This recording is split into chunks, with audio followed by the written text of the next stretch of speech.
بسم اللہ الرحمن الرحیم۔ السلام علیکم۔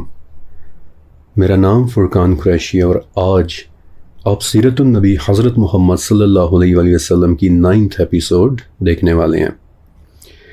آج کی تقریباً ساری قسط کے اندر میں آپ کو کچھ چھوٹے چھوٹے واقعات سنانے والا ہوں، ایسے واقعات کے جو بعثت کے بعد یعنی نبی علیہ السلام پر پہلی وحی اترنے کے بعد پیش آئے تھے، اور یہ وہ دن تھے کہ جب اسلام کو دنیا میں چند لوگوں کے علاوہ اور کوئی بھی نہیں جانتا تھا۔ خدیجہ رضی اللہ تعالیٰ عنہا تو نبی علیہ السلام پر ایمان لا چکی تھیں، لیکن نبی علیہ السلام کے چچا حضرت ابو طالب رضی اللہ تعالیٰ عنہ کے ایک بیٹے تھے، علی ابن ابی طالب، اور قدیم کتابوں سے پتہ چلتا ہے کہ علی ابن ابی طالب کی پرورش نبی علیہ السلام بذات خود کر رہے تھے کہ ایک دن جب علی ابن ابی طالب 8 یا 10 سال کے تھے تو ایک دن وہ نبی علیہ السلام کے گھر آئے تو دیکھتے ہیں کہ نبی علیہ السلام اور خدیجہ رضی اللہ تعالیٰ عنہ نماز پڑھ رہے ہیں۔ تو انہوں نے بڑا حیران ہو کر پوچھا کہ یہ آپ لوگ کیا کر رہے ہیں؟ اس پر رسول اللہ نے انہیں ایکسپلین کیا کہ علی، یہ اللہ کا حکم ہے، یہ سچے رب کی عبادت ہے، اور جو لوگ بتوں کی عبادت کر رہے ہیں وہ اللہ کے ساتھ شرک کر رہے ہیں۔ علی یہ سب سنتے رہے اور بولے کہ آج سے پہلے میں نے کبھی ایسی بات نہیں سنی، پہلے میں اپنے والد سے پوچھ لوں اور پھر میں آپ کو بتاؤں گا۔ تو جب وہ جانے لگے تو نبی علیہ السلام نے انہیں فرمایا کہ علی، اگر تم اس بات کو ابھی قبول نہیں بھی کر رہے تو بھی کم سے کم سب کے سامنے اس کا اظہار ابھی مت کرنا، لیکن صرف ایک دن، ابھی پورا ایک دن بھی نہیں گزرا تھا کہ علی ابن ابی طالب دوبارہ نبی علیہ السلام کے پاس آ گئے اور بولے کہ کل آپ نے مجھے کیا بتایا تھا؟ اور نبی علیہ السلام نے جواب دیا، اشہد ان لا الہ الا اللہ، اور علی ابن ابی طالب رضی اللہ تعالیٰ عنہ نے اسی وقت اپنا سر جھکا دیا کہ میں آپ کی کہی ہوئی بات پر ایمان لاتا ہوں۔ انہی دنوں کی بات ہے کہ عراق کے ایک تاجر مکہ آئے ہوئے تھے اور کعبہ کے پاس انہوں نے بالکل یہ ایک نئی سی بات ہوتے دیکھی، اور واپس جا کر پھر اپنے گھر والوں کو بتائی کہ جن کے ذریعے بہت بعد میں یہ واقعہ پھر کتابوں میں ریکارڈ ہوا۔ عفیف بتاتے ہیں کہ میرے والد نے اپنے دادا سے سنا کہ جو کہا کرتے تھے کہ میں نے نبی علیہ السلام کو دیکھا ہے۔ میں کوفہ کا ایک تاجر تھا اور ایک مرتبہ حج کے موقع پر مکہ کی طرف گیا اور وہاں اپنے دوست عباس یعنی نبی علیہ السلام کے چچا عباس رضی اللہ تعالیٰ عنہ کے ساتھ کھڑا باتیں کر رہا تھا، تو دیکھا کہ ایک صاحب آئے اور انہوں نے کعبہ کے قریب عبادت کرنا شروع کر دی۔ آف کورس عفیف کے پردادا نے نماز کا لفظ تو استعمال نہیں کیا، لیکن جو انہوں نے ڈسکرائب کیا اس سے پتہ چلتا ہے کہ ایک تو وہ نبی علیہ السلام تھے اور دوسرا اس وقت وہ وہاں نماز پڑھنے آئے تھے۔ کہتے ہیں کہ ابھی میں انہیں دیکھ ہی رہا تھا کہ ایک خاتون آئی اور وہ بھی ان کے پیچھے نماز پڑھنے لگ گئیں۔ پھر ایک نوعمر لڑکا آیا اور وہ بھی اس جوان آدمی کے پیچھے نماز پڑھنے لگ گیا۔ تو میں حیران ہو کر عباس سے پوچھا کہ عباس یہ کون ہے؟ تو عباس نے بتایا کہ یہ میرے بھتیجی ہیں محمد، اور یہ نوعمر لڑکا بھی میرے بھائی کا بیٹا ہے علی۔ تو میں نے پوچھا کہ ہاں لیکن یہ کر کیا رہے ہیں؟ تو عباس بولے کہ یہ تو مجھے نہیں پتا، لیکن محمد کا کہنا ہے کہ وہ اللہ کے بھیجے ہوئے ایک نبی ہیں۔ تو میں نے پوچھا کہ یہ خاتون یہ کون ہے؟ عباس بولے کہ یہ ان کی بیوی ہیں خدیجہ، اور محمد اور علی کی طرح خدیجہ کا بھی یہی کہنا ہے کہ زمین و آسمان اور تمام مخلوقات کو پیدا کرنے والی ذات صرف اللہ کی ہے، اس کا کوئی شریک نہیں، اور ہر انسان کو صرف اسی کی عبادت کرنی چاہیے۔ عفیف بتاتے ہیں کہ میرے پردادا اس واقعے کو یاد کر کے بہت رویا کرتے تھے اور کہا کرتے تھے کہ کاش میں نے اسی دن اسلام قبول کر لیا ہوتا کہ جس دن پہلی مرتبہ میں نے محمد کو کعبہ میں دیکھا تھا۔ شروع کے اس عرصے میں چھوٹی چھوٹی صورتیں نازل ہوتی رہیں، مثلاً سورہ تکویر وغیرہ، کہ جن کی آیات کا اختتام ایک جیسے الفاظ پر ہوتا ہے، اور یہ بڑی ہی پاورفل اور دل کو ہلا کر رکھ دینے والی صورتیں ہیں۔ ایسا نہیں ہے کہ اسلام مکمل سیکریسی میں تھا، نہیں، بلکہ قریش کو نبی علیہ السلام کی نبوت کی خبر ہو چکی تھی، اور انہیں یہ بھی پتہ چل چکا تھا کہ نبی علیہ السلام اپنے گھر والوں کے ساتھ تبلیغ کا کام کر رہے ہیں، لیکن ابھی اس سب کو قریش اگنور کر رہے تھے کیونکہ وہ سوچ رہے تھے کہ شاید یہ بس غور و فکر کرنے والے لوگوں کا ایک گروپ ہے، ایک کمیونٹی ہے کہ جو اکٹھے ہو کر وحدانیت اور الوہیت جیسے ٹاپکس کے اوپر گفتگو کرتے ہیں۔ لیکن اللہ تعالیٰ نے دین اسلام کے لیے کوئی اور ہی پلان بنا کر رکھا ہوا تھا۔ ایک رات مکہ میں ایک اور صاحب نے ایک خواب دیکھا۔ کہتے ہیں کہ میں نے دیکھا کہ میں ایک بہت بڑی آگ کے کنارے کھڑا ہوں کہ جس کا ڈھونڈنے سے بھی کنارہ نظر نہیں آ رہا، اور میرے والد ایک طرف میرے پیچھے کو کھڑے مجھے آگ میں دھکے دے رہے ہیں، جبکہ دوسری طرف محمد، جنہیں میں نے مکہ میں کئی بار دیکھا ہے، وہ میرے پیچھے کھڑے مجھے واپس باہر نکالنے کی کوششیں کر رہے ہیں۔ خالد ابن سعید ابن عاص رضی اللہ تعالیٰ عنہ، جنہوں نے یہ خواب دیکھا تھا، کہتے ہیں کہ فوراً سے میری آنکھ کھل گئی اور میرا پورا جسم پسینے میں شرابور ہوا تھا۔ صبح ہوتے ہی میں بھاگا بھاگا محمد کے گھر گیا اور ان سے پوچھا کہ آپ کیا پیغام دے رہے ہیں؟ تو نبی علیہ السلام نے انہیں اللہ اور اللہ کے رسول اور جنت اور جہنم کے متعلق بتایا، جس پر خالد نے انہیں پھر اپنا خواب سنایا اور اسی وقت بولے کہ آج سے پھر میں بھی آپ کے پیغام پر ایمان لاتا ہوں۔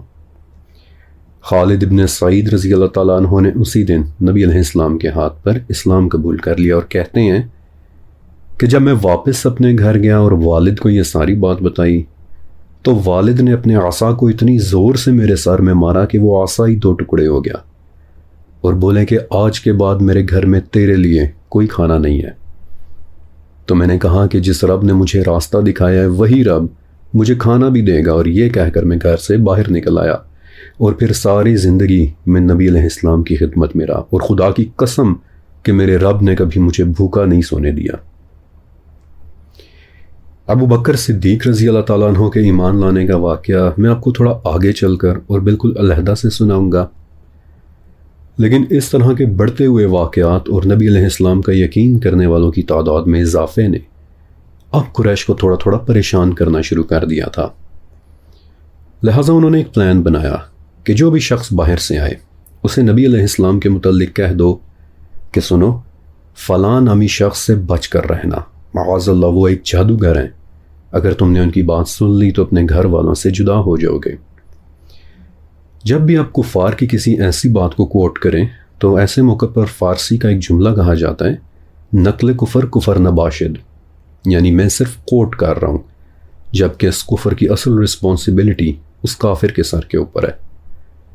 اور حالانکہ اس سیریز کے اندر میں تو بہت محتاط ہو کر بہت سنبھل کر آپ کو واقعات سنا رہا ہوں، لیکن سچ کہوں تو کفار مکہ نے ایسی ایسی باتیں کہہ کر نبی علیہ السلام کو تکلیف دی تھی کہ انہیں برداشت کرنا صرف ایک نبی کا ہی حوصلہ ہو سکتا ہے۔ لیکن آپ کو یہ واقعات سنانا ضروری بھی ہے تاکہ آپ کو اندازہ ہو سکے کہ ہماری آخرت کی خاطر نبی علیہ السلام نے کیا کیا تکلیفیں برداشت کی ہیں۔ بہرحال کفار نے یہ پلان بنا لیا کہ آج کے بعد جو بھی مکہ آئے گا ہم اسے کہہ دیں گے کہ سنو، محمد نامی صاحب سے بچ کر رہنا۔ اسی طرح ایک دن عرب کی ایک ایلیٹ فیملی کے شاعر طفیل ابن عمرو رضی اللہ تعالیٰ عنہ مکہ آئے، اور مکہ والوں نے انہیں اتنا ڈرایا، اتنا سمجھایا کہ طفیل بتاتے ہیں کہ میں نے کانوں میں روئی تک ڈال لی کہ معاذ اللہ محمد کی کوئی بات کہیں غلطی سے بھی میرے کانوں میں نہ پڑ جائے۔ اور ایک دن کہ جب میں کعبہ میں عبادت کر رہا تھا تو دیکھا کہ ایک بہت خوبصورت اور نیک دکھائی دینے والی شخصیت کعبہ کے قریب کھڑی کچھ پڑھ رہی ہے۔ میں نے اپنے کانوں سے روئی کو ہلکا سا نکالا، ان کا کلام سنا، اور دل ہی دل میں سوچا کہ یہ تو بڑا ہی کوئی خوبصورت کلام ہے، اور پھر خود کو ملامت کی کہ طفیل تم اتنے بڑے شاعر ہو کر بھی ڈر رہے ہو، کم سے کم سن تو لو، اگر جواب دینا ہوا تو جواب بھی دے دینا، ورنہ دوبارہ روئی اپنے کانوں میں ڈال لینا۔ لہٰذا میں خاموشی سے ان کی باتیں سنتا چلا گیا، یہاں تک کہ میں اس کلام کا جواب دینا بھی بھول گیا۔ محمد وہاں سے چلے گئے، لیکن میں بھی ان کے پیچھے پیچھے چل پڑا، انہیں روکا، انہیں ساری بات بتائی اور کہا کہ محمد میں بھی آپ کے اس کلام پر ایمان لاتا ہوں، کیونکہ یہ کلام کسی انسان کا لکھا ہوا نہیں ہو سکتا۔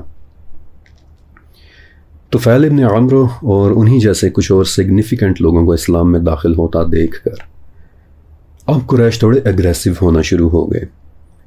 اور اگر آپ غور سے مکہ والوں کا رویہ سٹڈی کریں تو آپ دیکھیں گے کہ مکہ والے 4 قسم کے لوگوں میں تقسیم ہو گئے تھے۔ پہلی قسم ان لوگوں کی تھی کہ جو پیور مخالفت میں اتر آئے تھے، جنہوں نے کہنا شروع کر دیا تھا کہ چاہے دنیا 2 ہو جائے لیکن ہم نے تو ان کی بس مخالفت کرنی ہے۔ دوسری قسم ان لوگوں کی تھی کہ جو تھے تو کافر لیکن سوچ سمجھ اور شعور رکھنے والے لوگ تھے، اور کبھی کبھار ان کا دل چاہتا تھا کہ نبی علیہ السلام کی بات سنیں، لیکن پہلی قسم کے لوگ انہیں کہہ سن کر دوبارہ اپنے ساتھ واپس ملا لیا کرتے تھے۔ تیسری قسم وہ کہ جو نبی علیہ السلام کو ایک طویل عرصے سے جانتے تھے، والد حضرت عبداللہ رضی اللہ تعالیٰ عنہ اور دادا حضرت عبد المطلب رضی اللہ تعالیٰ عنہ کے دوست تھے، نبی علیہ السلام کی خیریت چاہتے تھے، اور ان میں کئی لوگ بعد میں ایمان بھی لے آئے تھے۔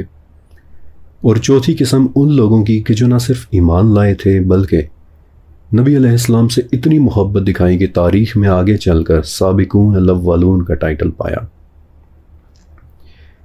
جو پہلی قسم کے لوگ تھے یعنی ہر صورت اختلاف رکھنے والے، ان میں سے ایک نام مکہ کے ایک بہت بڑے سردار عمرو ابن حشام کا تھا کہ جسے بعد میں اور آپ ابو جہل کے نام سے جانتے ہیں۔ مغیرہ ابن شعبہ رضی اللہ تعالیٰ عنہ بتاتے ہیں کہ میں نے محمد کا نام تو بہت سن رکھا تھا لیکن کبھی انہیں دیکھا نہیں تھا، تو ایک دن میں ابو جہل کے ساتھ مکہ کی گلیوں میں چلتا چلا جا رہا تھا کہ سامنے سے اچانک محمد آ گئے، اور میں نے انہیں ابو جہل کے مخاطب کرنے سے پہچانا۔ ابھی میں محمد کو غور سے دیکھ ہی رہا تھا کہ انہوں نے ابو جہل کو کہا کہ ابو الحکم آؤ میں تمہیں اللہ اور اس کے رسول کی طرف دعوت دیتا ہوں۔ ابو الحکم ابو جہل کا ٹائٹل تھا، اور ابھی میں بتاتا بھی ہوں کہ کیوں، لیکن ابو جہل پلٹ کر بولا کہ کیا تم ہمارے خداؤں کو برا کہنے سے باز نہیں آؤ گے؟ تم یہی چاہتے ہو نا کہ میں گواہی دے دوں کہ تم نے مجھ تک اپنا پیغام پہنچا دیا، تو چلو ٹھیک ہے، آج میں یہ گواہی دینے کو بھی تیار ہوں کہ تم نے اپنا پیغام پہنچا دیا، لیکن پھر بھی میں تمہیں جھٹلاتا ہوں۔ اللہ اکبر۔ مغیرہ بتاتے ہیں کہ نبی علیہ السلام جہالت سے بھری ہوئی یہ گفتگو اور یہ انداز دیکھ کر واپس چلے گئے، جبکہ ابو جہل میری طرف مڑا اور بولا مغیرہ میں جانتا ہوں یہ شخص بالکل سچ بول رہا ہے، لیکن یہ بات میں کبھی برداشت نہیں کر سکتا کہ ایک نبی میرے علاوہ کسی اور خاندان میں پیدا ہو جائے۔ یہ ایکچول ریزن تھا ابو جہل کی مخالفت کا، حسد اور جیلسی کہ نبوت میرے خاندان میں کیوں نہیں آئی۔ بہرحال ساری زندگی وہ نبی علیہ السلام کی مخالفت کرتا رہا، صرف اور صرف حسد کی وجہ سے، اور نہ صرف خود بلکہ اس نے کچھ دوسری قسم کے لوگوں کو بھی اپنے ساتھ گھسیٹ لیا تھا۔ دوسری قسم یعنی وہ لوگ کہ جو نبی علیہ السلام کی بات پھر بھی سن لیا کرتے تھے۔ مثلا مکہ کا ایک اور سردار تھا ولید ابن مغیرہ۔ ایک مرتبہ حج کا سیزن آیا تو سرداروں نے باہم ایک میٹنگ کی اور ایک دوسرے سے کہا کہ سنو، حج کا موسم آنے والا ہے، عرب و عجم کے لوگ مکہ آئیں گے، نیچرلی محمد بھی انہیں ملیں گے، اور وہ لوگ ہم سے محمد کے بارے میں بھی پوچھیں گے، تو اب آپ آپس میں ایک رائے قائم کر لو تاکہ جب وہ لوگ محمد کے بارے میں پوچھیں تو ایٹ لیسٹ ہمارا جواب بھی پھر ایک جیسا ہو جائے۔ چنانچہ ایک فیصلے پر اتفاق ہونا شروع ہوا۔ کسی نے کہا کہہ دیں گے کہ یہ ایک کاہن ہے، لعوذ باللہ۔ ولید بولا نہیں، میں نے بڑے بڑے کاہن دیکھے ہیں لیکن محمد کی باتیں کاہنوں والی نہیں ہیں۔ کسی نے کہا کہہ دیں گے کہ معاذ اللہ مجنون ہے۔ ولید بولا کہ نہیں، ان میں جنون والی بھی کوئی بات نہیں ہے۔ کسی نے کہا کہہ دیں گے کہ شاعر ہیں، تو ولید غصے میں آ گیا اور بولا کہ کیا تم لوگوں کی عقل ختم ہو گئی ہے؟ ہم عرب ہیں، شعر کی ایک ایک چیز سے واقف ہیں، ہم سے بہتر کس کو پتہ ہو سکتا ہے کہ رجز کیا ہوتا ہے اور حسج کیا ہوتا ہے؟ ہم قریضہ، مقبوضہ اور مبسوطہ شاعری کی ایک ایک شے سے واقف ہیں، اور پورا عرب یہ بات جانتا ہے کہ محمد کی باتیں شاعری نہیں ہیں۔ خدا کی قسم اس کلام میں بڑی مٹھاس ہے، جو بھی سنتا ہے ان کی طرف ہو جاتا ہے، لہٰذا بہتر یہی ہے کہ کوئی بھی پوچھے تو تم کہہ دینا کہ وہ ایک جادوگر ہے۔ تو باقی سرداروں نے پوچھا کہ کیا تم نے ان کا کلام سنا ہے؟ تو ولید کسی گہری سوچ میں چلا گیا اور بولا کہ ہاں سنا ہے۔ نہ تو وہ شعر ہے اور نہ ہی جادو، نہ وہ مذاق ہے اور نہ ہی جنون، اور پھر وہ خاموش ہو گیا، یہاں تک کہ باقی سردار ایک دوسرے کی طرف دیکھنے لگ گئے کہ لگتا ہے ولید پر بھی اثر ہونا شروع ہو گیا۔ ولید اٹھ کر وہاں سے چلا گیا، لیکن جب اس پورے واقعے کی رپورٹ ابو جہل کو دی گئی تو اس نے کہا کہ ولید کو میرے اوپر چھوڑ دو، میں اسے سمجھا لوں گا۔ ابن عباس رضی اللہ تعالیٰ عنہ بتاتے ہیں کہ ایک دن یہی ولید بن مغیرہ نبی علیہ السلام کے پاس آیا، اور جب اس نے قرآن کی آیات سنی تو ایک لمحے کے لیے لگا کہ شاید یہ نرم پڑنے والا ہے، شاید یہ اسلام قبول کر لے گا۔ لیکن جب وہ واپس گیا اور ابو جہل کو پتہ چلا کہ ولید نبی علیہ السلام سے مل کر آیا ہے، تو وہ سیدھا ولید کے گھر گیا اور بولا کہ ہم لوگ تمہیں دینے کے لیے ڈونیشنز اکٹھی کر رہے ہیں۔ ولید بڑا حیران ہوا اور پوچھا کیوں؟ ابو جہل بولا سننے میں آیا کہ تم محمد کے پاس اس لیے گئے تھے کہ تمہیں دولت چاہیے۔ ولید بولا کہ تمہیں اچھی طرح سے پتہ ہے کہ میرے پاس تم سب سے زیادہ دولت ہے۔ ابو جہل نے کہا کہ تو پھر محمد کے خلاف کچھ ایسا کہو کہ سب کو پتہ چل جائے کہ تم اس کے خلاف ہو۔ آپ نے دیکھا کہ کس طرح ابو جہل نے ولید بن مغیرہ کو مینیپولیٹ کیا۔ اسی لیے لوگ اسے ابو الحکم کہتے تھے کہ مکہ کے انٹیلیجنٹ ترین لوگوں میں اس کا شمار ہوتا تھا، انٹیلیجنٹ لیکن گمراہ۔ بہرحال ولید نے پھر تھوڑا سا ریزسٹ کیا کہ ابو الحکم تم جانتے ہو کہ جو کلام محمد پڑھتے ہیں وہ ہم سب کے کلام کی کمر توڑ دیتا ہے۔ ابو جہل بولا کہ تو پھر تیار ہو جاؤ، کیونکہ اب تمہاری قوم تمہیں بے عزت کرنے والی ہے۔ اور اس پر پھر ولید سوچ میں پڑ گیا اور بولا کہ تو پھر میں محمد کے خلاف شعر لکھتا ہوں۔ اور پھر اس نے ایک شعر پڑھا کہ جو تاریخ کی کتابوں میں لکھا ہوا مل جاتا ہے، لیکن آف کورس وہ شعر میں آپ کو نہیں بتا رہا۔ لیکن پھر اس کے بعد سورہ مدثر کی 11ویں آیت نازل ہوئی کہ چھوڑ دے مجھے اور اسے جسے میں نے اکیلا پیدا کیا ہے، یعنی ولید کو اب میں خود دیکھ لوں گا۔ اللہ اکبر۔ اس کے بعد انہی سخت گیر کفار میں سے ایک نام اور تھا، عتبہ ابن ربیعہ کا۔ اس نام کو آپ نے اپنے ذہن میں رکھنا ہے۔ عتبہ نے ابو بکر صدیق رضی اللہ تعالیٰ عنہ کے ساتھ آگے چل کر ایک بڑی ہی زیادتی کی تھی۔ آج میں آپ کو انشاءاللہ وہ واقعہ بھی سناؤں گا۔ تو ایک دن عتبہ نبی علیہ السلام سے ملنے آیا اور بحث کرنے لگا۔ بولا کہ محمد آپ بہتر ہیں یا آپ کے والد؟ آپ بہتر ہیں یا آپ کے جد امجد ہاشم؟ نبی علیہ السلام خاموش رہے۔ عتبہ بولا کہ اگر تو آپ خود کو ان سے بہتر سمجھتے ہیں تو ہمیں بتا دیں تاکہ پھر ہم آپ کی بات سنیں، ورنہ ان میں سے تو کبھی کسی نے وہ بات نہیں کی کہ جو آپ آج بتا رہے ہیں۔ آپ تو ہمیں عرب میں رسوا کرنے لگ گئے ہیں۔ لوگ یہاں تک کہنے لگ گئے ہیں کہ قریش میں کاہن اور جادوگر پیدا ہو گئے ہیں۔ خدا کی قسم یوں لگتا ہے کہ بس ایک آواز کا انتظار ہے اور ہم تلواریں نکال کر آپ کے سامنے آ جائیں گے۔ اگر آپ کو دولت چاہیے تو بتا دیں، ہم آپ کو دولت دیں گے۔ اگر آپ کو شادی کرنی ہے تو بتا دیں، ہم آپ کی شادیاں کروا دیں گے۔ اس پر نبی علیہ السلام نے پوچھا کہ تم نے جو کہنا تھا کیا وہ کہہ چکے؟ عتبہ نے غصے سے ہاں میں سر ہلا دیا اور نبی علیہ السلام نے بڑی ہی پیاری آواز میں حامیم السجدہ کی تلاوت شروع کی کہ یہ اللہ کی کتاب ہے، یہ قرآن عربی ہے، علم والوں کے لیے۔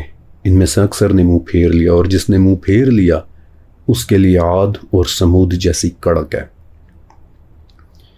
اس کے جواب میں عتبہ نے کچھ کہنا چاہا لیکن کہہ نہیں سکا اور اٹھ کر وہاں سے چلا گیا۔ جب باقیوں نے پوچھا تو وہ بولا کہ میری بات ختم ہونے پر محمد نے مجھے ایسا جواب دیا کہ جو آج تک کبھی میرے کانوں نے نہیں سنا۔ مجھ سے اس کا کوئی جواب ہی نہیں بن سکا، اور اگر میری مانو تو تم انہیں ان کے حال پر چھوڑ دو، یا تو یہ بندہ باقی عرب پر بھی غالب آ جائے گا، اور اگر ایسا ہوا تو تمہیں مفت میں سرداری مل جائے گی، یا پھر باقی عرب خود ان سے نمٹ لیں گے۔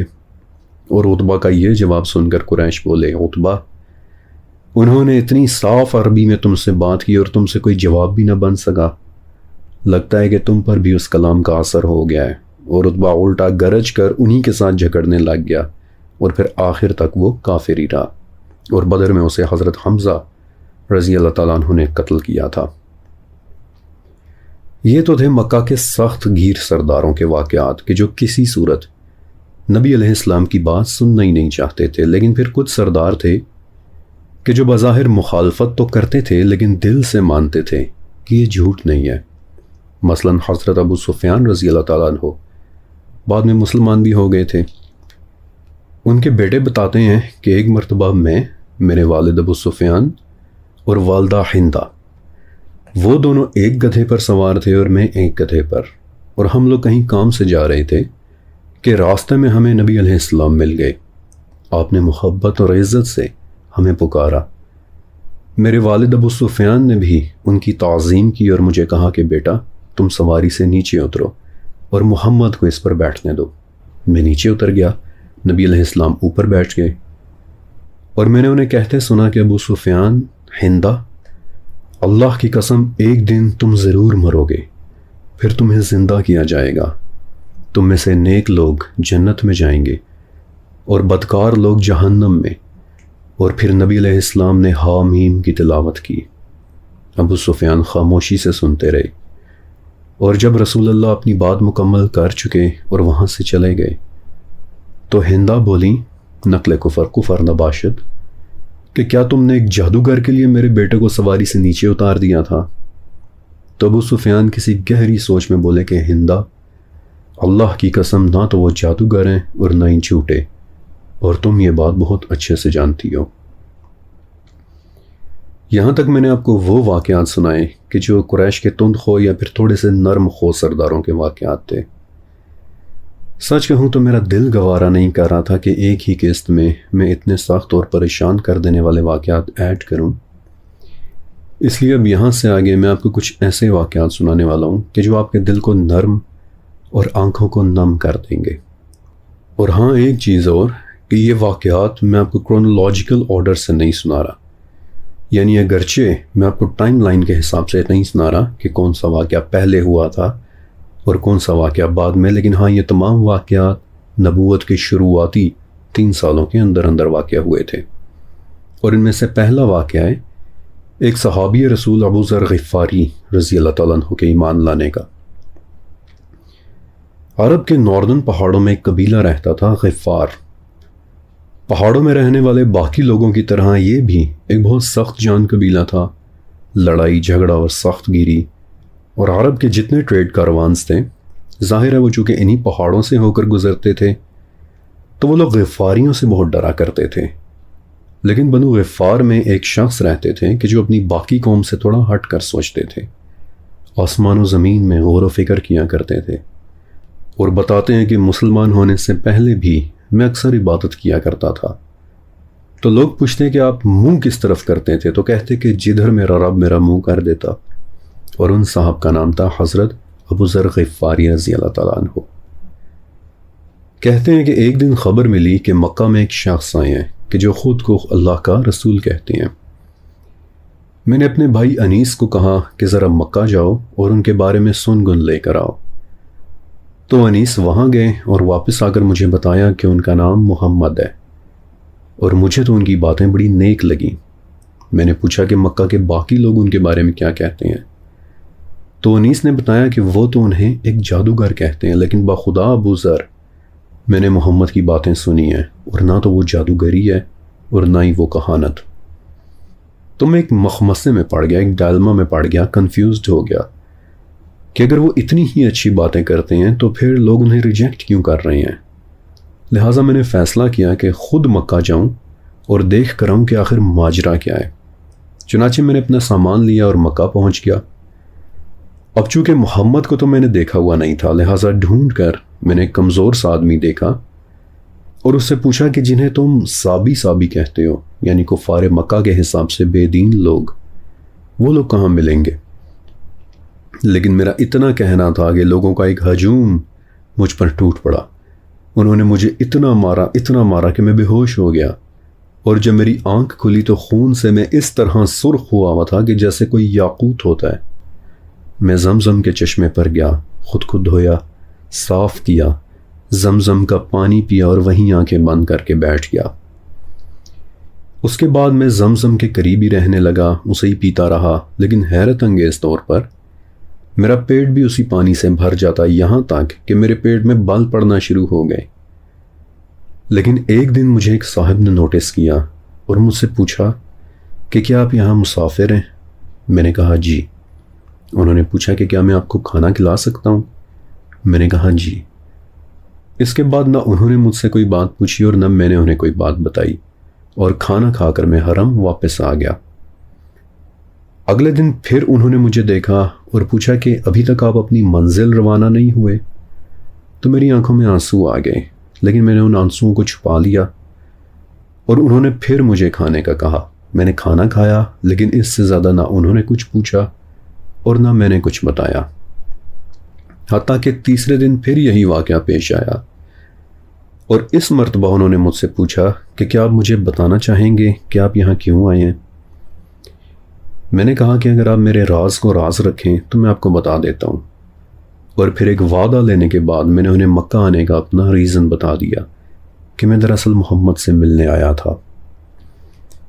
انہوں نے کہا کہ آپ فکر نہ کریں، میں آپ کو محمد سے ملوا دوں گا، اور تاریخ کی کچھ روایات میں ان صاحب کا نام حضرت علی رضی اللہ تعالیٰ عنہ ملتا ہے اور کچھ روایات میں ابو بکر صدیق رضی اللہ تعالیٰ عنہ۔ لیکن جو بھی وہ تھے، یہ واقعہ بتاتے ہوئے میرے دل میں ان دونوں کے لیے بہت زیادہ محبت محسوس ہوتی ہے۔ بہرحال وہ صحابی مجھے رسول اللہ صلی اللہ علیہ وآلہ وسلم کے پاس لے گئے۔ میں نے انہیں سلام کیا، السلام علیکم یا رسول اللہ۔ اور بائی دا وے ابو ذر غفاری پہلے صحابی ہیں جنہوں نے نبی علیہ السلام کو یہ کہہ کر سلام کیا تھا۔ آپ علیہ السلام بہت خوش ہوئے اور مجھ سے پوچھا کہ آپ کون ہیں؟ میں نے بتایا کہ میں غفار قبیلے سے آیا ہوں۔ پوچھا یہاں کب سے ہیں؟ میں نے بتایا کہ 1 مہینہ ہو گیا۔ پوچھا کہ کھانا کہاں سے کھا رہے ہیں؟ بتایا کہ زمزم کے علاوہ اور کچھ بھی کھانے کو نہیں ملا۔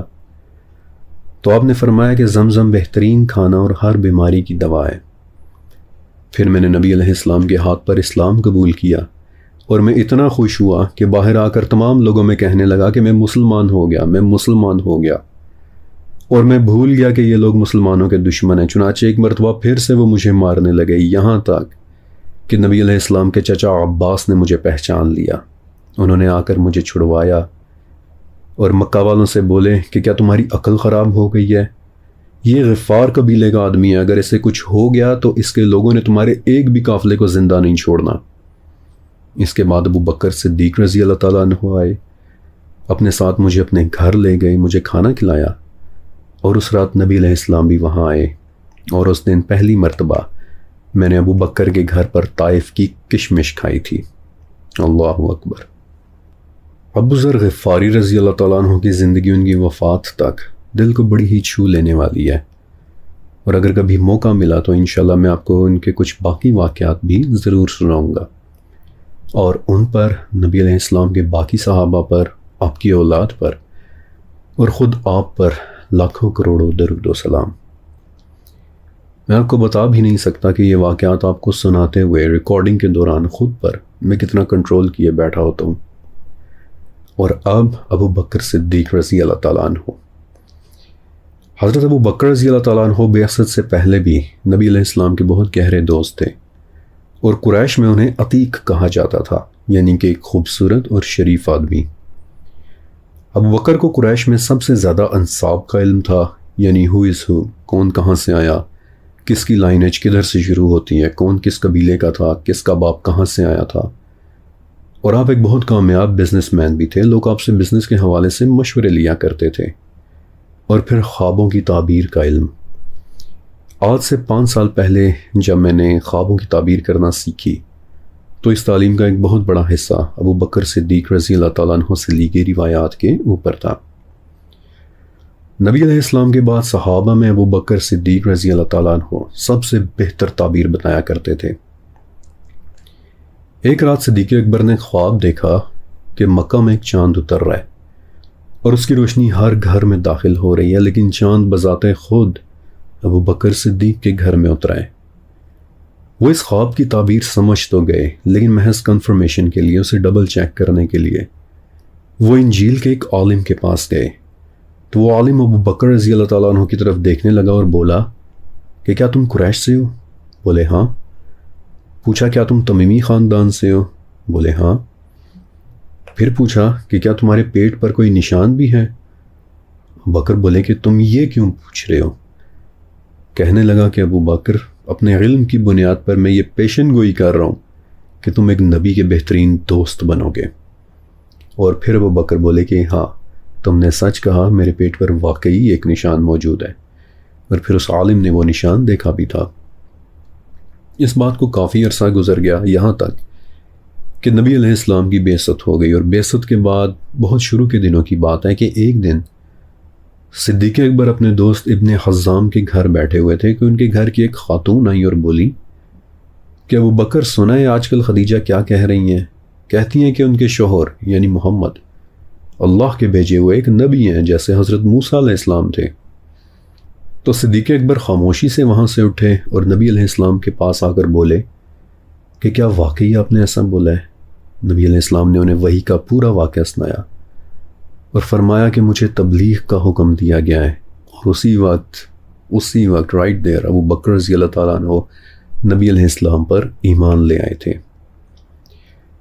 نبی علیہ السلام فرماتے ہیں کہ میں نے جس بھی عقل و شعور والے شخص کو دین کی دعوت دی ہے اس نے کچھ نہ کچھ توقف ضرور کیا ہے، سوچنے کے لیے کچھ وقت مانگا ہے، لیکن ناٹ ابو بکر۔ ابھی قحافہ کے اس بیٹے نے میری دعوت سنتے ہی میرا یقین کر لیا تھا، اور کچھ سکولرز کہتے ہیں کہ اسی خاصیت پر نبی علیہ السلام نے ابو بکر کو پھر صدیق کا ٹائٹل دیا تھا، اور کچھ علماء کہتے ہیں کہ معراج کے بعد یہ ٹائٹل ملا تھا، لیکن وہ واقعہ پھر کبھی۔ لیکن جو بات صدیق اکبر کو بہت خاص بناتی ہے وہ ہے نبی علیہ السلام کے ساتھ آپ کی والہانہ محبت۔ حضرت عائشہ رضی اللہ تعالیٰ عنہ یہ واقعہ سناتی ہیں کہ ایک مرتبہ جب مسلمانوں کی تعداد 38 یعنی 38 ہو گئی تو ایک مرتبہ یہ لوگ ایک جگہ اکٹھے ہوئے، اور میرے والد ابو بکر وہاں کھڑے کوئی بات کر رہے تھے کہ اچانک پیچھے سے ان پر قریش نے حملہ کر دیا۔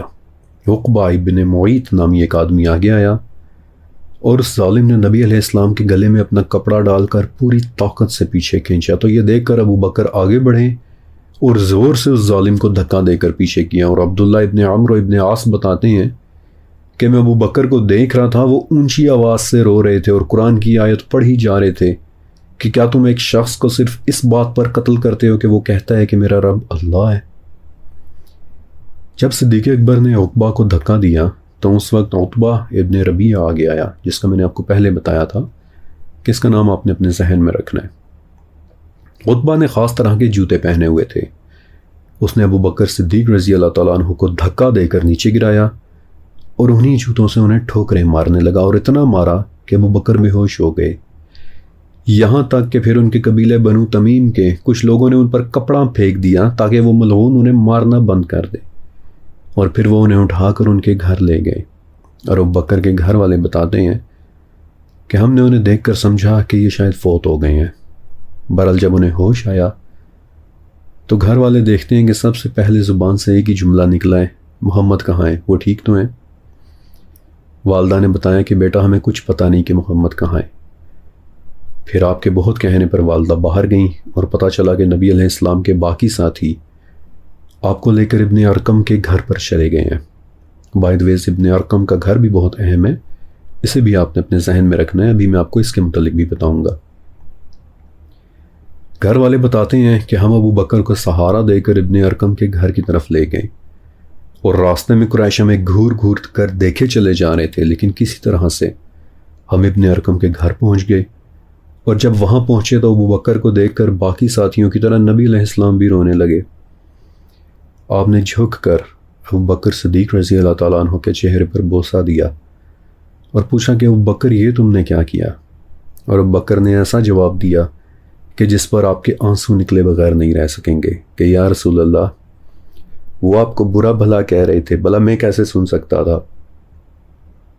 پھر کہتے کہ یا رسول اللہ، یہ میری والدہ ہیں، آپ انہیں بھی دعوت دیں۔ نبی علیہ السلام نے انہیں دعوت دی، اور اسی دن ابو بکر رضی اللہ تعالیٰ عنہ کی والدہ بھی ایمان لے آئی تھی۔ میرے پیارے نبی پر، ان کے پیارے اصحاب پر لاکھوں کروڑوں درود و سلام۔ صدیق اکبر بالکل شروع کے ایمان لانے والوں میں سے ہیں، اور عمار ابن یاسر رضی اللہ تعالیٰ عنہ بتاتے ہیں کہ میں نے بالکل شروع میں نبی علیہ السلام کے ساتھ 5 لوگوں کو نماز پڑھتے دیکھا ہے، جن میں 2 عورتیں تھیں اور ایک ابو بکر بھی تھے۔ جس دن یہ واقعہ ہوا اس دن پھر ایک ایسے شخص بھی ایمان لے آئے جن کے بعد کفار مکہ کو حقیقتاً پریشانی ہونا شروع ہو گئی۔ اور یہاں سے آگے اب آپ نے بہت غور سے سننا ہے، کیونکہ اب میں آپ کو 2 ایسے لوگوں کے متعلق بتانے والا ہوں کہ جن میں سے ایک کے مسلمان ہونے پر پورے مکہ میں اللہ اکبر کا نعرہ گونجا تھا، اور ان 2 میں سے پہلا نام ہے نبی علیہ السلام کے چچا حضرت حمزہ رضی اللہ تعالیٰ عنہ کا۔ حمزہ نبی علیہ السلام کے چچا بھی تھے، لیکن آپ سے صرف 2 سال بڑے تھے۔ شیر کا شکار کرنے صحرا میں جایا کرتے تھے، یعنی عریبین لیپرڈ کا شکار۔ تو ایک دن کے جب مکہ میں یہ واقعہ ہو رہا تھا، حمزہ شکار سے واپس آئے، لیکن واپسی پر کسی نے بتایا کہ حمزہ، کاش تم تھوڑی دیر پہلے واپس آ جاتے تو دیکھتے کہ ابو جہل نے تمہارے بھتیجے کو کتنا برا بھلا کہا ہے۔ ظاہر ہے ایک تو چچا تھے اور دوسرا نبی علیہ السلام سے پیار بھی بہت تھا، تو فوراً ابو جہل کے پاس گئے اور اس کے سر پر اتنی زور سے کمان ماری کہ وہ نیچے زمین پر گر گیا۔ اس کے قبیلے بنو مخزوم کے کچھ لوگ بچانے کے لیے آگے بھی بڑھے اور بولے کہ حمزہ، لگتا ہے تم بھی صحابی ہو گئے ہو۔ تو آگے حضرت حمزہ رضی اللہ تعالیٰ عنہ کا جواب سنیں کہ اگر ہو گیا ہوں تو کیا تم مجھے روک لو گے؟ اور اگر کسی نے روکنے کی کوشش کی تو اس کا حال بھی اس گرے ہوئے آدمی جیسا ہوگا۔ یہ سن کر بنو مخزوم بھی چپ ہو گئے اور یہ مجمع وہاں سے چھٹ گیا۔ اب حضرت حمزہ گھر تو آ گئے، لیکن دل میں طرح طرح کے وسوسے آنے لگے کہ کہیں میں کچھ غلط کر کے تو نہیں آ گیا، اپنے باپ داداؤں کے صدیوں پرانے عقائد کو چھوڑ کر کہیں میں نے کوئی گناہ تو نہیں کر لیا۔ لہٰذا اگلے دن پھر سے نبی علیہ السلام کے پاس گئے اور بولے کہ محمد، جو کچھ آپ اپنے دین کے متعلق بتاتے ہیں اسے میں خود اپنے کانوں سے سننا چاہتا ہوں۔ اور یہ وہ دن تھا کہ جس دن حضرت حمزہ رضی اللہ تعالیٰ عنہ بھی مسلمان ہو گئے۔ لیکن جس شخص کے ایمان لانے پر پورے مکہ میں اللہ اکبر کا نعرہ گونجا تھا، وہ شخص تھے حضرت عمر رضی اللہ تعالیٰ عنہ۔ سیدنا حمزہ کے اچانک ایمان لانے کے برعکس سیدنا عمر کا ایمان لانے کا واقعہ بتدریج ہوا تھا، آہستہ آہستہ۔ لیکن اس سے پہلے میں آپ کو ابن ارقم کے گھر کے متعلق ضرور بتا دینا چاہتا ہوں، جس کا بھی میں نے آپ کے ساتھ ذکر بھی کیا تھا۔ بعثت کے بعد شروع کے 3 سالوں میں نبی علیہ السلام اور باقی مسلمان صفا کی پہاڑی کے قریب بنے ایک گھر میں چھپ کر اسلام کے متعلق غور و فکر، گفتگو اور باتیں کیا کرتے تھے۔ یہ گھر ایک صحابی رسول ارقم ابن ابو ارقم المخزومی کا تھا، اور اسے سلیکٹ کرنے کی دراصل 2 وجوہات تھیں۔ ایک تو یہ کہ یہ گھر باقی گھروں سے دور صفا کی پہاڑی کے پاس بنا ہوا تھا، اور قریش کے لیے اس بات پر نظر رکھنا مشکل تھا کہ یہاں کون آتا اور کون جاتا ہے۔ اور دوسرا یہ کہ اس گھر کے مالک ابن ابو ارقم کی عمر بہت کم تھی، صرف 16 سال، جس کی وجہ سے کفار کا یہ شک کرنا بھی بہت مشکل تھا کہ مسلمان ان کے گھر میں بھی جمع ہو سکتے ہیں۔ اسی گھر میں بیٹھ کر رسول اللہ صلی اللہ علیہ وسلم نے دعا مانگی تھی کہ یا اللہ، عمر ابن خطاب یا عمر ابن حشام یعنی ابو جہل میں سے کسی ایک کو مسلمان کر دے، اور اگلے ہی دن وہ دعا پوری بھی ہو گئی تھی۔ بہرحال نبی علیہ السلام کی وفات کے بعد ابن ابو ارقم نے یہ گھر اپنی زندگی میں ہی اپنے بیٹے عثمان کو دے دیا تھا، اور انہیں نصیحت کی تھی کہ بیٹا، اس گھر میں نبی علیہ السلام نے اپنی پہلی تبلیغ کی تھی، اس گھر کو تم کبھی بھی نہ بیچنا۔ ابن ابو ارقم کی وہ نصیحت ایک کاغذ پر لکھی ہوئی تھی، اور آج کچھ لوگ ایسے بھی ہیں کہ جنہوں نے وہ کاغذ اپنی آنکھوں سے دیکھا ہوا بھی ہے۔ بہرحال یوں اس گھر کا نام ہوا دار ارقم۔ 1000 سال تک یہ گھر حضرت ارقم کی اولاد میں چلا آتا رہا تھا، انہوں نے کبھی اسے نہیں بیچا۔ لیکن ایک وقت میں سعودی حکومت نے جب حرم پاک میں توسیع کی تو انہوں نے صفا و مروہ کے درمیان والے ایریا کو گراؤنڈ کر کے اس گھر کو بھی صحیح والی جگہ میں شامل کر لیا، اور اس وقت اس پیارے گھر کو بھی ڈیمولش کر دیا گیا تھا۔ آج یہ گھر بظاہر اس دنیا میں موجود نہیں ہے، لیکن اس کی یاد اور تاریخ ہمیشہ ہمارے دلوں میں محفوظ رہے گی، کیونکہ اس پیارے گھر میں ہمارے پیارے نبی صلی اللہ علیہ وسلم نے دنیا کو قرآن کے متعلق علم دیا تھا۔ ذاتی طور پر میں ایک لوگوفائل ہوں، یعنی ایک ایسا شخص کہ جسے ووکیبلری اور الفاظ بہت پسند ہوتے ہیں، اور مجھے یاد ہے کہ ایک مرتبہ اولڈ انگلش زبان میں نے ایک لفظ پڑھا تھا، حیرت، جس کا مطلب ہوتا ہے ایک ایسے گھر جانے کی تمنا کہ جو اب ایگزسٹ ہی نہ کرتا ہو۔ ابن ارقم کا وہ گھر اب ایگزسٹ تو نہیں کرتا، لیکن اس پیارے گھر کو دیکھنے کی تمنا ہمیشہ اب ہمارے دلوں میں زندہ رہے گی۔ اور یہاں سے آگے اب میں آپ کو ایک ایسی شخصیت کے ایمان لانے کا واقعہ سنانے والا ہوں کہ جنہوں نے جب کلمہ پڑھا تو پورے مکہ میں اللہ اکبر کے نعرے گونجے تھے، حضرت عمر ابن خطاب رضی اللہ تعالیٰ عنہ۔ سیدنا عمر کے دل میں اسلام کی عظمت ایکچولی کافی پہلے سے بیٹھنا شروع ہو گئی تھی، اور وہ خود یہ واقعہ بتاتے ہوئے کہتے ہیں کہ ایک دن یعنی مسلمان ہونے سے پہلے میں محمد کو تنگ کرنے کے ارادے سے گھر سے باہر نکلا، تو پتہ چلا کہ محمد کعبہ میں موجود ہیں۔ میں بھی وہاں چلا گیا اور جا کر ان کے پیچھے کھڑا ہو گیا، لیکن جب غور سے سنا تو اس وقت وہ سورہ حاقہ کی تلاوت کر رہے تھے، اور میں نے دل میں سوچا کہ یہ تو کوئی بڑا ہی خوبصورت کلام ہے، قریش صحیح کہتے ہیں کہ یہ تو کوئی بڑی زبردست شاعری ہے۔ اور اسی وقت نبی علیہ السلام نے الحاقہ کی 41 نمبر آیت تلاوت کی کہ یہ کسی شاعر کا کلام نہیں ہے۔ عمر کہتے ہیں کہ میں ڈر گیا کہ یہ بندہ تو میرے دل کا حال بھی جان گیا ہے، یقیناً یہ کوئی بہت بڑا کاہن ہوگا۔ اور اسی وقت نبی علیہ السلام نے 42 نمبر آیت پڑھی کہ نہ ہی یہ کسی کاہن کا کلام ہے۔ بہت ہی کم لوگ ہیں کہ جو غور کرتے ہیں، یہ کلام تو رب العالمین کا کلام ہے۔ عمر ابن خطاب کہتے ہیں کہ میرے اوپر ایسا خوف طاری ہوا کہ میں وہاں سے بھاگ کھڑا ہوا، لیکن اسی دن اسلام کی سچائی میرے دل کے اندر جڑ پکڑ گئی تھی۔ اس کے بعد کچھ عرصہ گزر گیا، یہاں تک کہ ایک دن میں چلتا چلا جا رہا تھا کہ کسی نے مجھے بتایا کہ عمر، سنا ہے تمہاری بہن بھی مسلمان ہو گئی ہیں۔ تو غصے میں بھرا ہوا میں گھر واپس آیا اور دروازہ کھٹکھٹایا۔ بہن کے شوہر یعنی بہنوئی نے دروازہ کھولا تو میں نے دیکھا کہ اندر 2-3 آدمی بیٹھے کوئی چیز پڑھ رہے ہیں۔ اس سے پہلے کہ میں دیکھتا کہ وہ کیا چیز ہے، اچانک میری بہن میرے سامنے آ گئی اور میرے ہاتھ میں جو چھڑی تھی میں نے اسے وہی دے ماری تو اس بیچاری کے سر سے خون بہنے لگا۔ وہ رونے لگی اور کہنے لگی کہ عمر، تم جو چاہے کر لو، لیکن اب میں اپنے مشرکانہ دین کو ہمیشہ ہمیشہ کے لیے چھوڑ چکی ہوں۔ عمر کہتے ہیں کہ بہن کا خون دیکھ کر میں غم اور غصے سے اپنا سر پکڑ کر بیٹھ گیا، اور تب درمیان میں رکھی اس چیز پر میری نظر پڑی تو میں نے کہا کہ مجھے دکھاؤ یہ کیا ہے۔ وہ لوگ مجھے نہیں دکھا رہے تھے، میں نے اصرار اور ضد کرنا شروع کر دیا، اور جب انہوں نے مجھے دکھایا اور میں نے پڑھنا شروع کیا، بائی دی ویز مکہ میں ٹوٹل صرف 17 لوگ تھے کہ جو پڑھنا لکھنا جانتے تھے، اور عمر ابن خطاب رضی اللہ تعالیٰ عنہ ان 17 لوگوں میں سے ایک تھے۔ کہتے ہیں کہ میں پڑھنے لگا تو پتہ چلا کہ یہ تو سورہ حدید لکھی ہوئی ہے، اور اس میں لکھا تھا کہ شروع اللہ کے نام سے جو بڑا مہربان نہایت رحم والا ہے۔ میں مزید پڑھنے لگا، لکھا تھا آسمان و زمین میں جو بھی مخلوقات ہیں وہ سب اللہ کی حمد بیان کرتی ہیں، وہی اول ہے، وہی آخر ہے، وہی ظاہر ہے، وہی باطن ہے، وہی رات لاتا ہے اور وہی دن چڑھاتا ہے، سینوں کے اندر جو کچھ ہے وہی جانتا ہے۔ عمر کہتے ہیں کہ میں پڑھتا چلا گیا اور ہر گزرتی آیت کے ساتھ میرے دل میں خوف بیٹھنے لگا۔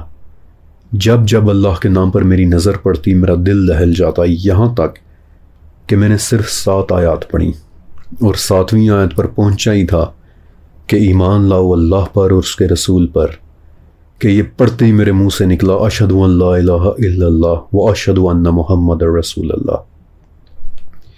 اور گھر میں جو لوگ یہاں وہاں چھپ کر بیٹھے ہوئے تھے وہ بھاگ کر میرے پاس آئے، مجھے اپنے گلے سے لگایا۔ میں نے ان سے پوچھا کہ محمد کہاں ہے؟ انہوں نے بتایا کہ ابن ارقم کے گھر میں ہے۔ میں فوراً وہاں گیا اور دار ارقم کا دروازہ کھٹکھٹایا۔ وہ لوگ میرے ڈر سے دروازہ ہی نہیں کھول رہے تھے، لیکن پھر مجھے محمد کی آواز سنائی دی کہ دروازہ کھول دو۔ میں اندر گیا اور نبی پاک کے سامنے گھٹنوں کے بل گر پڑا اور کہنے لگا اشہد ان لا الہ الا اللہ و اشہد انک رسول اللہ۔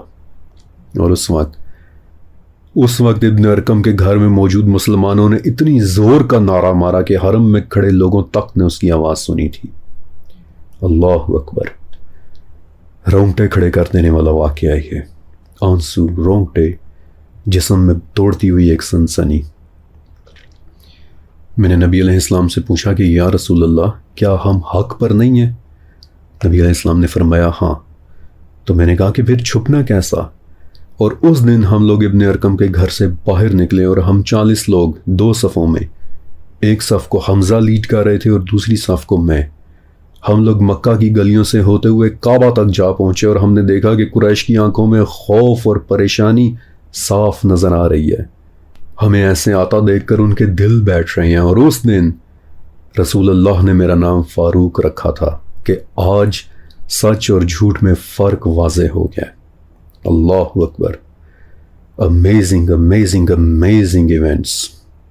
عمر رضی اللہ تعالیٰ عنہ کعبہ کا طواف کر رہے تھے، ابو جہل آیا، بڑے ہی غصے سے بولا کہ کیا اب تمہیں بھی یہ لوگ سچے لگنے لگ گئے ہیں؟ اور ایک بار پھر سے وہی عتبہ ابن ربیعہ آگے بڑھا جس نے پچھلی مرتبہ ابو بکر صدیق رضی اللہ تعالیٰ عنہ کو مارا تھا، لیکن اس مرتبہ عمر فاروق نے پہلے تو اس کے سر پر ہٹ کیا اور پھر اس کی دونوں آنکھوں میں اپنی انگلیاں گھسیڑ دیں، جس سے وہ زمین پر گر کر تڑپنے لگا۔ اور عمر بولے کہ اگر اسے بچانے کے لیے بھی کوئی آگے آیا تو اس کے ساتھ بھی یہی حال ہوگا۔ اور اس کے بعد پھر عمر رضی اللہ تعالیٰ عنہ نے ہر محفل میں اپنے دین کا اظہار کھل کر کرنا شروع کر دیا۔ اللہ اکبر۔ یقین کریں کہ اس سیرہ پر کام کرنا جتنا میں پسند کر رہا ہوں اتنا شاید ہی کوئی اور کر رہا ہوگا۔ پہلے ان تمام ناموں، ان تمام کرداروں سے پیار اور محبت تو تھی، لیکن شدت اب محسوس ہو رہی ہے، اور یوں لگ رہا ہے کہ جیسے ہم پہلی بار سیرت النبی صلی اللہ علیہ وآلہ وسلم سن رہے ہیں۔ یہ تو تھے کافی انٹینس واقعات، لیکن اب چونکہ ٹائم تھوڑا ہی بچا ہے، اس لیے اب میں آپ کو 4 چھوٹے چھوٹے ایسے واقعات سناتا ہوں کہ جن میں کچھ بڑے نام ایمان لائے تھے، اور ان کے ایمان لانے کے واقعات دل کو چھو لینے والے ہیں۔ حضرت عبداللہ ابن مسعود رضی اللہ تعالیٰ عنہ ایک بہت بڑے صحابی تھے۔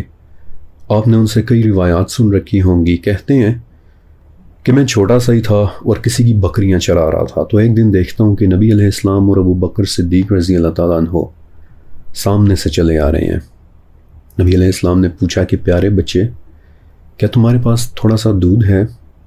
میں نے جھجکتے ہوئے کہا کہ جی ہے تو صحیح، لیکن یہ بکریاں میری نہیں ہیں، بلکہ میرے پاس کسی کی امانت ہیں۔ تو نبی علیہ السلام مسکرائے اور میرے سر پر بڑے پیار سے ہاتھ پھیرا اور کہا کہ تم تو ایک بہت اچھے پڑھے لکھے بچے ہو، اچھا چلو کوئی ایسی بکری لا کر دو کہ جس کا کوئی بچہ نہ ہو۔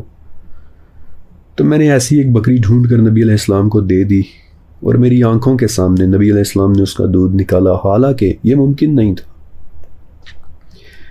پھر آپ علیہ السلام نے خود بھی وہ دودھ پیا، وہ بکر کو بھی وہ دودھ دیا، اور پھر مجھے بھی۔ تو میں نے نبی علیہ السلام سے پوچھا کہ کیا آپ مجھے بھی تعلیم دیں گے؟ اور پھر میں نے نبی علیہ السلام سے 70 صورتیں سیکھیں۔ عبداللہ ابن مسعود نبی علیہ السلام کے بڑے ہی پیارے صحابی تھے۔ یہ آپ کے جوتوں سے بڑی محبت کیا کرتے تھے۔ جب بھی آپ علیہ السلام کہیں جانے لگتے تو عبداللہ فوراً سے اٹھ کر نبی علیہ السلام کے جوتے سیدھے کرتے تھے۔ نبی علیہ السلام کہیں جاتے تو عبداللہ ہی آپ کو وقت پر جگایا کرتے تھے، بلکہ اکثر صحابی کہتے تھے کہ یا رسول اللہ صلی اللہ علیہ وآلہ وسلم، ہمیں تو عبداللہ بھی آپ کے گھر کا ہی ایک بندہ لگتے ہیں۔ پھر زماد ابن ثعلبہ رضی اللہ تعالیٰ عنہ، یہ بہت شروع کے ایمان لانے والے معمر لوگوں میں سے تھے، اور بتاتے ہیں کہ ایک مرتبہ کعبہ کا طواف کرنے کے لیے میں مکہ گیا تو دیکھا کہ ابو جہل، عتبہ ابن ربیعہ اور امیہ ابن خلف یہ تینوں بیٹھے محمد کے خلاف باتیں کر رہے ہیں۔ تو یہ سن کر مجھے بالکل اچھا نہیں لگا، کیونکہ محمد کے دادا عبد المطلب میرے بہت اچھے دوست تھے۔ تو میں نے دل میں سوچا کہ کہیں معاذ اللہ محمد بیمار تو نہیں ہو گئے، اگر مجھ سے ہو سکا تو میں ان کا علاج ضرور کروں گا۔ کہتے ہیں محمد کو ڈھونڈنے کے لیے میں ان کے گھر کی طرف گیا، لیکن وہ مجھے کہیں نہیں ملے۔ تاہم اگلے ہی دن اتفاق سے میں نے دیکھا کہ آپ علیہ السلام مقام ابراہیم کے پاس کھڑے نماز پڑھ رہے ہیں۔ جب آپ فارغ ہوئے تو میں آپ کے پاس بیٹھا اور بولا، اے عبد المطلب کے بیٹے، آپ کے دادا میرے بہت اچھے دوست تھے۔ میں نے عمر، عتبہ اور امیہ کی باتیں سنی اور مجھے لگا کہ آپ شاید کچھ بیمار ہو گئے ہیں۔ تو یہ کوئی بڑی بیماری نہیں ہے، میں نے تو اس سے زیادہ بیمار لوگوں کا علاج کیا ہے۔ تو نبی علیہ السلام نے جواب دیا کہ چچا، تمام تعریفیں اللہ کے لیے ہیں، میں تو صرف اس کی حمد کرتا ہوں، اسی سے مدد مانگتا ہوں، اسی پر توکل کرتا ہوں۔ تو زماد بتاتے ہیں کہ محمد بول رہے تھے اور میں سنے چلا جا رہا تھا، اور خدا کی قسم اتنا خوبصورت اور میٹھا کلام میں نے کبھی کسی سے نہیں سنا تھا۔ میں نے محمد سے کہا، یہ آپ کیا کہہ رہے ہیں، ذرا دوبارہ کہیں۔ نبی علیہ السلام نے دوبارہ مجھ سے اتنی خوبصورت، صاف اور واضح عربی میں یہ باتیں کہیں کہ اچانک میرے منہ سے نکل گیا کہ اگر میں آپ کی بات مان لوں تو مجھے کیا ملے گا؟ تو نبی علیہ السلام نے فرمایا، اللہ کی خوبصورت جنتیں۔ اور آپ کا اتنا کہنا تھا کہ میرے منہ سے نکلا، اشہد ان لا الہ الا اللہ و اشہد انک رسول اللہ۔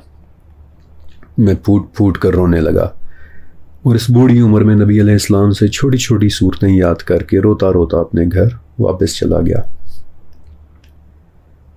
پھر حضر موت یعنی آج کے یمن اور سعودی بارڈر کے قریب رہنے والے کچھ لوگ ایک دن نبی علیہ السلام سے ملنے کے لیے آئے اور اپنے ساتھ تحفے کے طور پر وہ مکڑی کے جالے سے بنائے خیمہ بھی لے کر آئے، تو نبی علیہ السلام نے اسے لینے سے انکار کر دیا۔ اور ایکچولی وہ لوگ بہت سوچ سمجھ کر یہ گفٹ لائے تھے، کیونکہ اسپیسیفکلی اس مٹیریل سے بنے خیمے کے اندر کاہن لوگ رہا کرتے تھے۔ تو انہوں نے دل میں سوچا تھا کہ اگر نبی علیہ السلام نے یہ تحفہ ایکسیپٹ کر لیا تو ہم جان لیں گے کہ معاذ اللہ وہ ایک کاہن ہے، نقل کفر نباشد۔ لہٰذا ہم نے ان کی بات سننے کا ارادہ کر لیا اور آپ نے ہمیں دعوت دی، ہمیں قرآن کے متعلق بتایا۔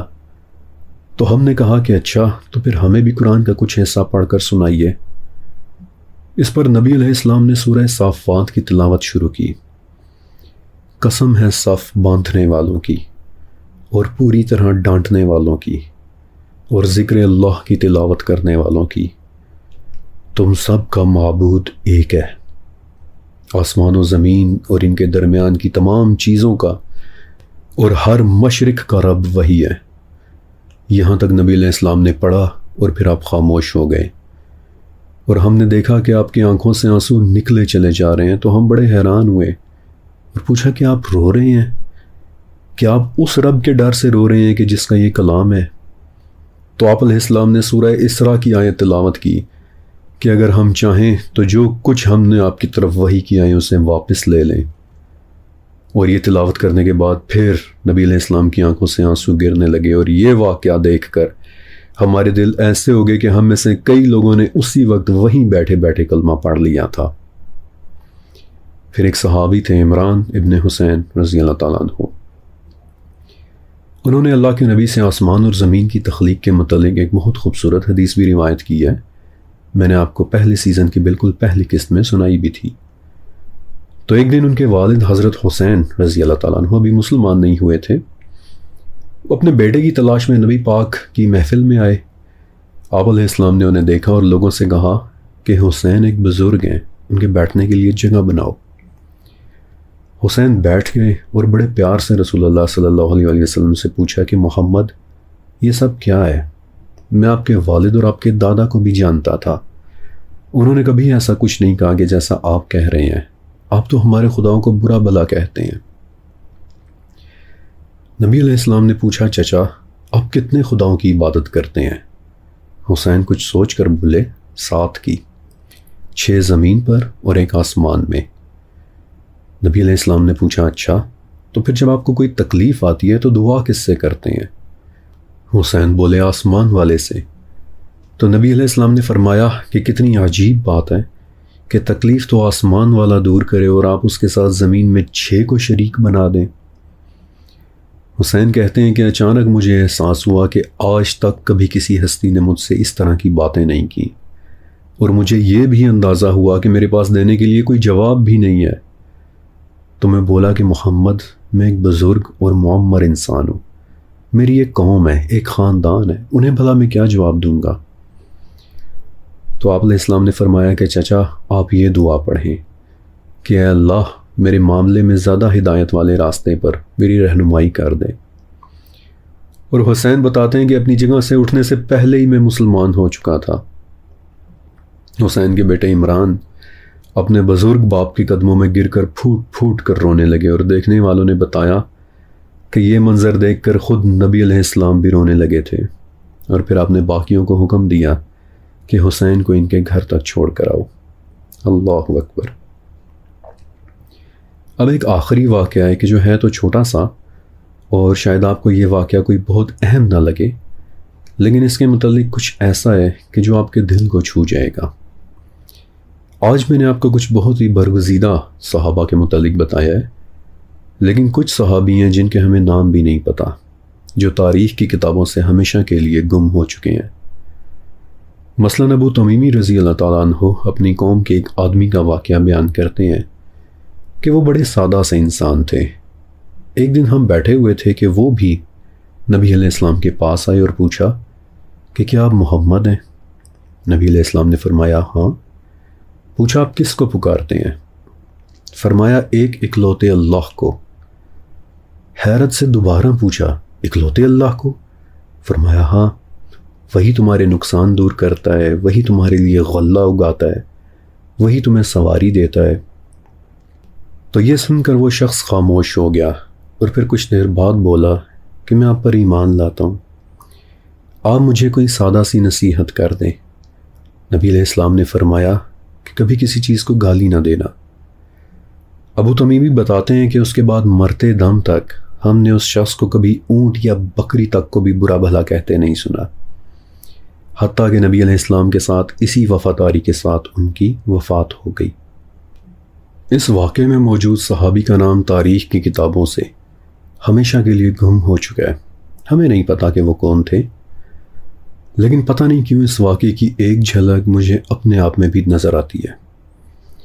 مجھ سے پہلے کتنے ہی لوگ گزرے کہ جنہوں نے سیرہ پر کام کیا ہے، اور میرے بعد بھی کتنے ہی لوگ آئیں گے کہ جو ہو سکتا ہے مجھ سے زیادہ اور بہتر کام کر جائیں، اور اس سب کے دوران میرا نام بھی تاریخ سے شاید ہمیشہ کے لیے گم ہو جائے گا، لیکن نبی علیہ السلام کے لیے نکلے آنسوؤں کی میرے ساتھ وفاداری، دعا ہے کہ آخری دن تک وہ میرے ساتھ رہے گی۔ اس سیریز کو واقعی میں نے بہت دل کے ساتھ تیار کیا ہے، اور اس خوبصورت واقعے کے ساتھ آج کی ایک قسط مکمل ہوتی ہے۔ اور اب آپ دو کام ضرور کر دیجئے گا کہ ایک تو اس ویڈیو کے نیچے لائک کے بٹن کو ضرور دبا دیجئے گا تاکہ باقی سب کے پاس بھی یہ ویڈیو پہنچ جائے، اور دوسرا یہ کہ کمنٹ سیکشن میں لکھے میرے پنڈ کمنٹ، ٹاپ کمنٹ کو ایک مرتبہ ضرور پڑھ لیجئے گا، کیونکہ اس سیریز کو اسی طرح خوبصورتی کے ساتھ جاری رکھنے کے لیے اس کمنٹ میں آپ سب کے لیے ایک بہت ضروری پیغام ہے۔ شکریہ اور اللہ حافظ۔